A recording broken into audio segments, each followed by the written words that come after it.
What's up, delegates, and welcome to the inaugural episode of Bleav in Spirits and Sports History. I'm extremely excited about the launch of this show as I've been conceptualizing and working on it for quite some time just to work out the kinks and really get it to where I want it to be. I'm extremely excited that it's going to be hosted on the Bleav Podcast Network, the number one network for professionals, as well as hosted on sportsaldente.com. You know it, your recipe for LA sports.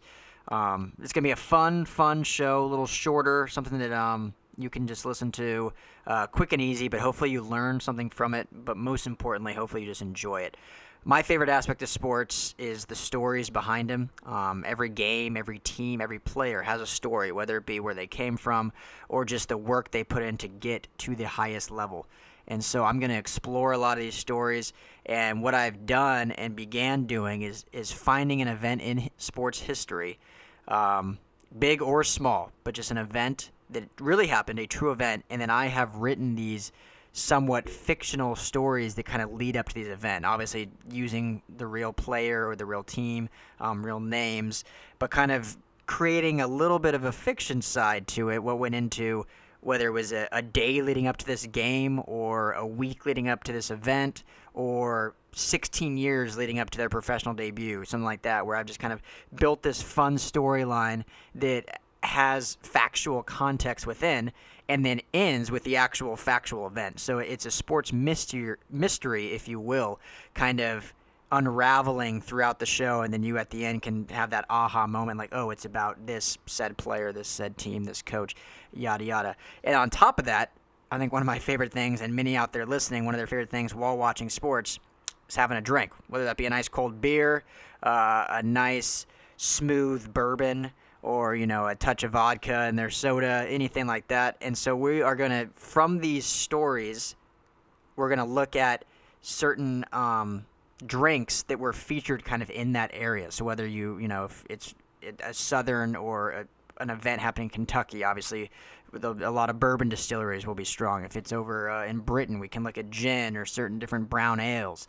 If it's in, you know, the southern region, we can look at tequilas and stuff of that nature. So we're going to look at different beverages that are kind of featured where the sport event happened, and we're gonna explore those distilleries. We're gonna go through the history of them a little bit, so you can learn a lot about these drinks. And then hopefully the idea is that you'll pour yourself a glass, and have a drink with me, drink with the Don, while I am telling this story to make it a little more enjoyable. And it's like a virtual bar scene where we can just sit, talk sports, and have a drink. So that's the idea of the show. I'm excited about it. It's going to be a weekly show with a different drink featured, different story featured. We'll have some master distillers on to actually talk about these drinks. I'll be having guests on to read stories. I'm also having certain guys come and contribute as well and write their own stories, or at least we're going to collaborate on some. Going to be a lot of fun. So thank you so much for tuning in to Bleav in Spirits and Sports History. Couldn't be more thrilled that you're here. And without further ado, pour yourself a drink, and let's get on with episode 1. One quick note I do want to mention.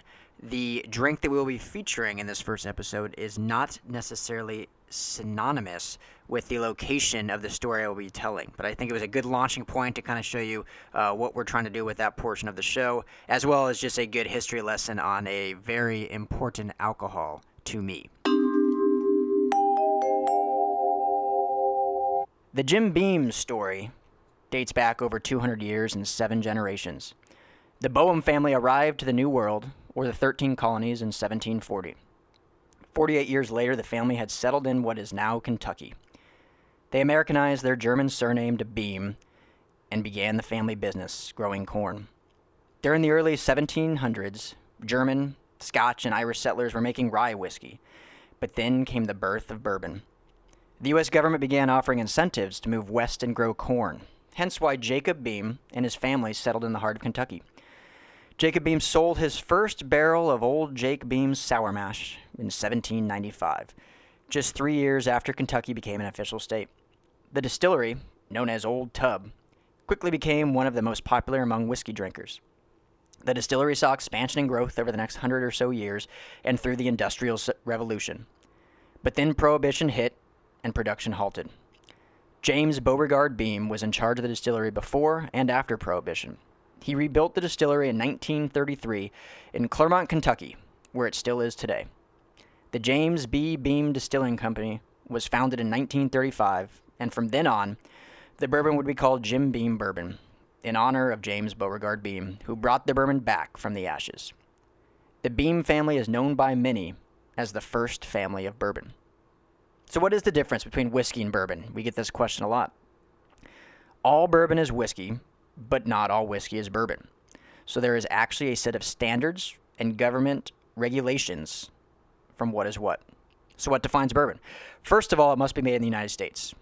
Kentucky straight bourbon whiskey, which Jim Beam is, must be made in Kentucky. It must be a product from a fermented mash of 51% corn at least. The corn is what gives bourbon a sweeter flavor than other whiskeys. Picture eating corn on the cob on a cool fall night. There is that gentle sweetness in every bite. That is what you get in every sip of bourbon. It must be distilled at no more than 160 proof.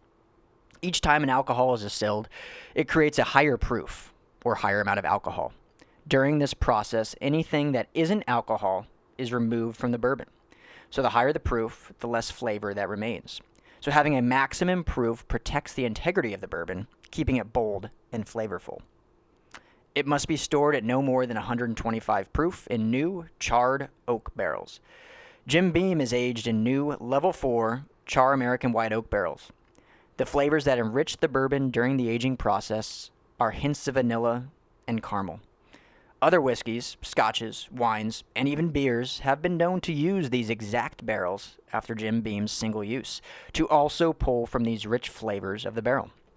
It must be aged a minimum of 2 years. In general, the longer the aging process, the smoother the bourbon.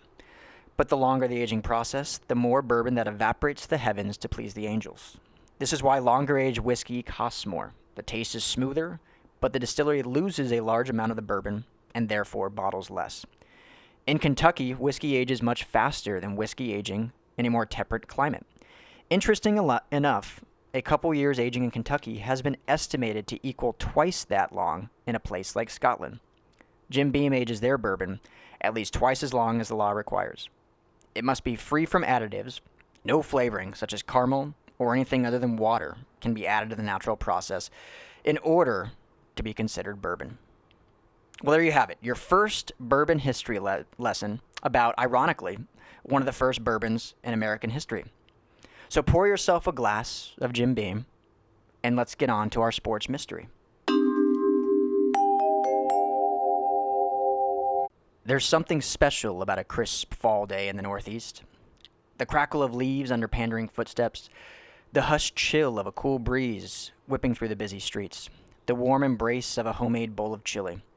But most importantly, the sound of bones gnashing, helmets clashing, and the inauspicious grunts of grown men fighting for mere inches of advancement. A true symbol of a fall day, the arrival of football. This is none more true than in the Steel City, Pittsburgh, Pennsylvania. Grant woke up and got ready for the day like it was any other day in his normal life, but it was far from it. What he didn't know is that this day would change the sports landscape, not just for the year, but forever. To Grant, today was game day. This meant that after he finished with the morning ritual of getting ready, using the restroom, cleaning oneself, etc., he would prepare himself a breakfast fit for a champion, because that is the mindset that Grant had. So after begrudgingly exiting the comfort of his twin bed, Grant sulked to the washroom, where he completed all morning tasks, retreated to his bedroom, where he clothed himself with the attire that he needed to go into battle, and then made his way into the kitchen to prepare a meal that would give him the strength needed for the conquest. Italian sausage with grilled peppers and onions, a side of eggs, and an ice-cold pint of Iron City beer. Once the meal had been consumed, Grant made his way out the door and headed toward the park. On his way, Grant passed the local market, where Ned Thompson was out sweeping his already clean entryway. "Good day, Grant," Ned said with a wry grin. "Go get him today, then bring the boys by after if you win. A pound of chipped ham for each of you on the house." "And if we lose?" Grant chuckled in response. "Then I'll have aprons waiting, and you can all make sure this damned entryway stays clean and swept," Ned yelled conveniently. Grant smiled and waved with approval as he continued down the street. He made his way to where the three rivers met, and the sun shone through and glistened on the man-made cathedral. The wonder was called East Liberty Park, the playground where boys became men. Grant made his way past the groundskeepers, who tended to the grass with such dedication that Michelangelo would view it in cohesion with the Sistine Chapel. One groundsman shouted out to Grant, "What do you think? Is it ready for something extraordinary?" Grant pondered the question, as he didn't quite know how to answer. "It looks great as usual, just like every other game day," Grant responded sheepishly. But this wasn't like every other game. This wasn't like every other day. Today, history would be made. The remaining groundskeeper offered plenty of waves and smiles as Grant trekked towards the depths of the stadium, where the locker rooms were housed.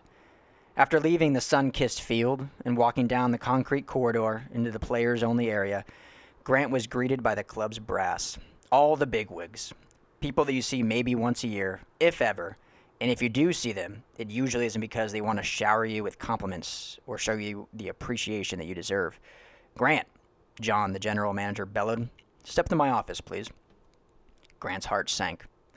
The pride and excitement that he had felt throughout the day was suddenly ripped from his soul.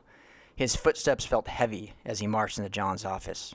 The door closed with a loud clang as the curtain shook against the glass pane. Grant sank into the chair that sat in front of John's desk. A feeling of melancholy and anger ran over him. Now, John wasn't a big fellow. In fact, Grant towered over him. He wore a three-piece suit and made sure his shoes were always shined. He wore skinny glasses that rested down at the very bottom of his nose, just enough that you didn't think he needed them at all, but still there to insinuate an intelligence and eliteness that needed to be assumed. His frame was short and stocky, but his voice was deep and reminiscent of every boy's father who could strike the fear of God in them. "Now, Grant," John began, "we at the club have been examining the success and failures of the team in accordance with the club. You know how we feel about this team and about its players. How do you feel the season is progressing?" Grant let the question marinate for a second so that he could collect his thoughts. He had to be perfectly articulate with his response. "Well, sir, you see," Grant uttered, "the boys are trying real hard. We have some good talent. This season can be a winning one, especially if we beat Allegheny today." "Now that's what I like to hear, my boy," John said with elation. Grant was taken aback and not quite sure where the conversation would lead next. Before anything else was said, a few more high-ranking members of the club entered the room. "Grant," John continued, "we feel that this team, sponsored by this club and led by you, can accomplish great things. But in order to accomplish great things, we need to ensure that you are solely focused on winning with this club." "I don't quite understand, sir," Grant questioned. "Well, do you know how to write your name, son?" John asked. "Well, yes, sir. Yes, of course I do." "Good," responded John. "Then this process will be much easier. Grant, like I was saying, we want to ensure that you are dedicated to this club and to this team, and so we would like to offer you something that has never been offered in this sport. Like I said, this was not a day like every other day." "I just want to play football," said Grant sheepishly. "And football you will play, Mr. Dyrud, but we want you to only play for the Pittsburgh Athletic Club." Those words may have been spoken before, but not with the weight of ink and paper residing in the same confines. Now, at this time, football was considered an amateur sport. Were there shady acquisitions going on? Of course there were. The year prior, William Pudge Heffelfinger became the first professionally paid football player after he was paid $500 by Allegheny to play one single game against Pittsburgh. But that was for a single game. This was different. What Grant Dybert was being offered was a contract, a piece of paper that branded Grant to the Pittsburgh Athletic Club. This piece of paper would have repercussions on the football community for the rest of time. Grant shuffled his feet, and then began tapping his foot like he was prepping for one of his signature juke moves. Before he could counter or respond, John gave a loud sigh, and then said something that would change the course of history. "Grant, if you sign this, you will become the first person to ever sign a football contract." Grant didn't bring the boys by Ned's Marketplace later that night. Instead, he went straight home. He took off his muddy shoes by the door, threw his shorts and shirt in the corner where they could easily be found to be washed. Then he hopped into that effervescent twin bed. With him in his hand was a check for $50. You see, the day was October 4th, and the year was 1893. Grant signed that contract, and by doing so, became the first contractually signed player in football history. Well, thanks for having a drink with the Don, and we'll see you next episode.